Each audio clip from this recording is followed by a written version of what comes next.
ሰላም ሰላም፣ እንዴት ናችሁ? ከኔ ጋር እግዚአብሔር ይመስገን ሁሉ ሰላም፣ ፈጣሪ የተመሰገነ ይሁን። እንዴት ናችሁ? ሁሉ ሰላም ነው። ዛሬ ደግሞ በአዲስ ርዕስ ይዤላችሁ ብቅ ብያለሁ ማለት ነው። ያው እንግዲህ ትናንትና እንዳያችሁ ሰይፉ በኢቢኤስ ላይ መልእክተኛውን ሁሉም ሰው ያየው ይመስለኛል። እና ስታዩት ምን አለ? ምን አይነት ስሜት ተሰማችሁ? ምን አይነት ሰው ነበር ጠብቃችሁ የነበራችሁት? ምንስ አደረጋችሁ? አደነቃችሁት ወይስ ሰደባችሁት? የእናንተ ነገር እኮ አይታመንም። እና ስለዚህ መልእክተኛው ያው እንግዲህ እጅግ በጣም ያመሰገነው እና በጣም ደስ ያለው የአረብ ሀገር ሴቶች ናቸው በሁሉም ነገር ላይ የሚገኙት ሲል እንዴት ነው ደስ አላላችሁ? ደስ አላችሁ አይደለ? እኔ በበኩሌ በጣም ነው ደስ ያለኝ። የትም ቦታ ዲያስፖራ ሁሉ ያላችሁ እኮ ጭራሽ ከኛ ጋር ማንም ውድድር የሚያደርግ የለም እኮ። በተአምር አታደርጉም። ለምን እናንተ 24 ሰዓት ብትፈጉም ለጉራ ነው እንጂ ለጥሩ ነገርም ስለማትውሉበት የታወቀ ስለሆነ ማለት ነው። ግን የአረብ ሀገር ሴት ግን በሁሉም ቦታ ትለያለች። በእርዳታ ትለያለች፣ በቤተ ክርስቲያን ትለያለች፣ በሁሉም ሰው በታመመ ሰው በሁሉም ነገር የአረብ ሀገር ሴት ሁሉም ቦታ ላይ ያለችበት ማለት ነው። ስለዚህ እናንተ ዝም ብላችሁ አንድ አንበሳ ለጌሞች እየሰጣችሁ በዛ ጎራ ያዙ ማለት ነው። አንድ አንበሳ ግን ለአንድ ሰው ብትልኩ ስንትና ስንት ብር ነው ማለት ነው፣ ለጊፍተር ግን ከምትሰጡ እና ስለዚህ ለማንኛውም ዛሬ እውነት ለመናገር ሰይፉ ኢቢኤስ ላይ የቀረበው መልእክተኛው በጣም ደስ ብሎኛል። በጣም በጣም እጅግ በጣም ደስ ብሎኛል። እንደገና ደግሞ ሰይፉ በኢቢኤስ በጣም ብዙ ሰዎች የሆነ የሚፈልገውን ሰው ነው እንጂ የማይፈልገውን ሰው እንደማያቀርብም ሁሉ እየሰማሁትም አለኝና ስለዚህ ሰይፉ በኢቢኤስ ለምንድን ነው ሰው የሚለየው? ለምንድን ነው ሰው የሚንቀው? ይሄን ደግሞ ብታደርሱልኝ ደስ ይለኛል ማለት ነው። ግን መልእክተኛውን ስላየሁትና በጣም ደስ ብሎኛል። በጣም ጥሩ ሰው፣ ትዕግስት ያለው ታድሎ እግዚአብሔር ሲፈጥረው ግን እንደዚህ አይነት ሰው በጣም ደስ ይላል ማለት ነውና እኔ ከዚህ በፊት እግር ኳስ ተጫዋች እንደሆነ ከሰዎች ሰምቻለሁ። እግር ኳስ ተጫዋች እንደሆነ የባህር ዳር ልጅ እንደሆነ ምናምን ሰምቻለሁ።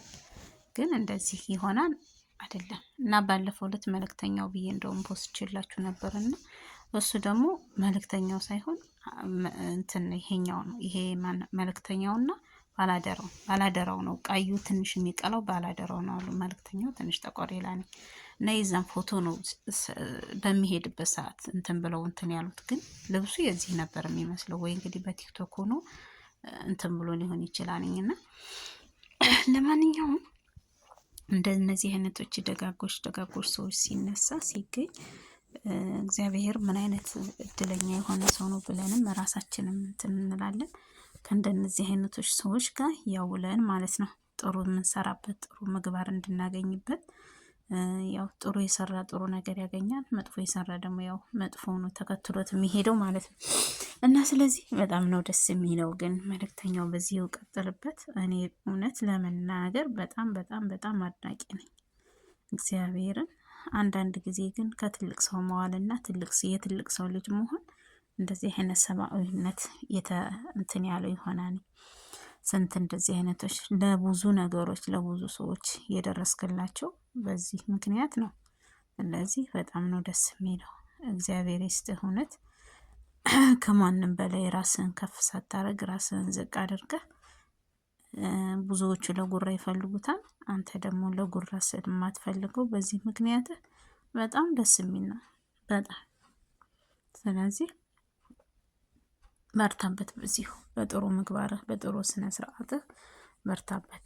ለቁም ነገር የምትበቃበት ያደርግህ። እውነት በጣም ነው ደስ የሚለው። ትንሽ ቀን አይደለም፣ ትንሽ ጊዜ አይደለም። ይሄን ያክል ማለት እንግዲህ ወደ 5 ዓመት እንደ 6 ዓመት ትንሽ አይደለም፣ ቢያንስ ረዥም ጊዜ ነው። ይሄን መስራት በትዕግስት ይሄን መስራት ማለት ይከብዳል። ብቻ አንደኛ የራስ ስራ አለ፣ ሁለተኛ ደግሞ እንደዚህ አይነቶች ነገሮች አንድ ቪዲዮ እንኳን እንዴት ለማድረግ ስንትና ስንት ነው ሰዓት የሚፈጀው። ስለዚህ ትዕግስት ኑሮ እንደዚህ አይነቶችን ማድረግ ለጥሩ ሰዎችም ስለደረስክ ብቻ ይሁን። እያየናቸው እኮ ነው። ግማሾቹ 1 ሚሊዮን ብር ተቀብለው ለሰው 1 ሚሊዮን ብር ሙሉውን እኮ አይሰጧቸውም። ግማሹን ይወስዳሉ፣ ግማሹ ለራሳቸው ነው። በተለይ እነ ቲክቶኮች እንደዛ ነው አዳራቸው ስራቸውና አንድ እርዳታ ድርጅት አድርገው ግማሽ ሚሊዮን ብር ከተሰጠ 200 ሺህ ብር ሊሰጧቸው ይችላሉ ለነዛ ሰዎች ማለት ነው።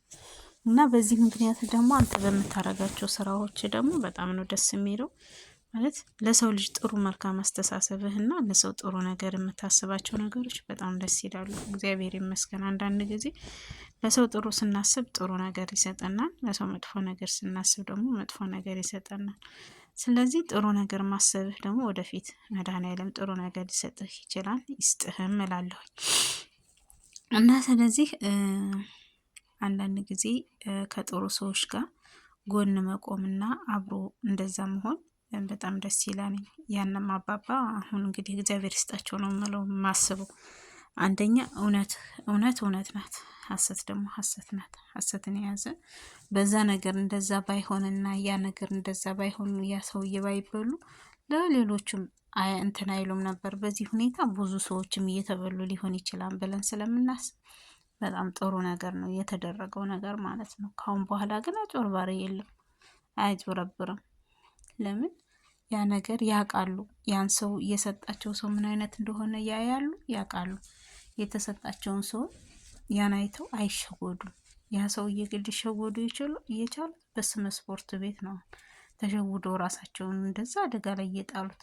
ከዛ አይ እንግዲህ አልሸነፍም ብሎ ነው እንደዛ ብሎ አንተ ነህ እያሉ እንደዛ ውዝግብ ሲፈጥሩ የነበረው ከአንዳይሉ 3 ቀን ሙሉ ማለት ነው። ይሄም አለ። ለምን መተው መሀል መንገድ ላይ እንዳይቀሩ አንተ ነህ ይላሉ። ደግሞ መተው ደግሞ አንተ ነህ ይላሉ። እንግዲህ 50 ሺህ ብር ነው የተሰጣቸው ባለፈው ዕለት እንትና ባላደራው 50 ሺህ ብር ሰጣቸው። 50 ሺህ ብር ሲሰጣቸው አንተ ነህ እያሉት እንኳን አልተናደድም። ለምን አንተ ነህ እንደዚህ ያደረከኝ፣ አንተ ነህ እንደዚህ እያረከኝ ብሎ እንኳን እየተናደዱበት ነገር የለም፣ አልተናደዱም። ግን አመስግኖ መጨረሻ ላይ ሲሄድ አመስግኖ በቃ ይችል አንዳንድ ነገር ተሆኖ ብሎ ነው ጥሏቸው የሄዱት። እና ስለዚህ በጣም እንትን የሚል ነው፣ ደስ የሚል ነው ነገር ማለት ነው። ስለዚህ አንተን በርታበት፣ እሱም ይበርታበት። በዛ ሰውዬ ምክንያትም ስለሆነ ያገኘነህ ራስህን እንትን ልትል የቻለው በርታ፣ እግዚአብሔር ይስጥ፣ በዚሁ ቀጥልበት ማለት ነው። እና ለጥሩ ምግባርህ በጣም አሪፍ ነው፣ በጣም ደስ ይላል። እኔ የምለው ይሄን ብቻ ነው፣ ሌላ የምለው ነገር የለኝም። ሌሎቻችሁ ደግሞ ስለሱ ጥሩ ነገር እና ስለሱ መቼም መጥፎ ነገር እንዳትሉ። መጥፎ ነገርን አልፈልግም፣ መስማትም አልፈልግም፣ ማየትም አልፈልግም። ስለዚህ ጥሩ ነገር ብቻ ተመኝታችሁ ጥሩ ነገር ብቻ ኮሜንት ላይ ያስቀምጡልኝ ማለት ነው።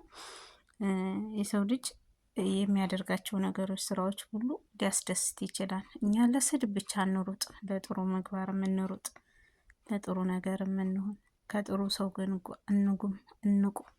ግዴታ ከእንትን ሰው ጋር ብቻ አይደለም መቆም ያለብን፣ ከሚያጨበጭብ ሰው ጋር። ስለዚህ አሁንም እንደተባለው ያው እንግዲህ በይፋ ወጥቶላችኋል። በይፋ ከወጣላችሁ በኋላ ሌሎቻችሁ ደግሞ ልትጭበረበሩ አትችሉም፣ ልትጭበረበሩ አትችሉም። ራሳችሁን ታውቃላችሁ ብዬ አስባለሁኝ። አመሰግናለሁ ስለነበረ ቆይታ። እግዚአብሔር ይስጥልኝ። መልካም ቀን፣ መልካም ውሎ፣ መልካም ምሽት እላለሁ። እግዚአብሔር ይስጥልኝ። ባይ ባይ።